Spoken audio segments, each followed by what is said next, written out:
How to be an editor on Capcut.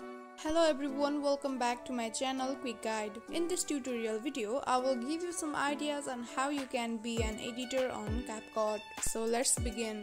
Basically, to be an editor on Capcut, you just need to have the constant practice on video editing skills. Now let's see how we can edit the videos on Capcut. Firstly, make sure that your Capcut application is up to date. Now let's just open the Capcut application. Now you can select any one of the video from the projects. Now once you are here, what you can do is just constantly practice your editing skills. For example, you can use editing tools or different audio video tools in order to be an editor on Capcut. You can just tap on edit option and here you will see different options in order to edit your video, or you can tap on effects option and go to video effects, audio effects in order to edit your video.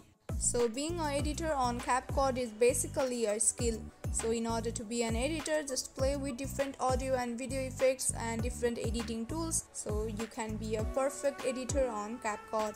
Once you constantly practice and enhance your editing skills, you will be a perfect editor over the time in Capcut. So that's all. These are some ideas on how you can be an editor on Capcut. I hope this tutorial helped you. Don't forget to drop a like and subscribe to my channel. We'll see you on next video. Till then, stay tuned. Bye bye.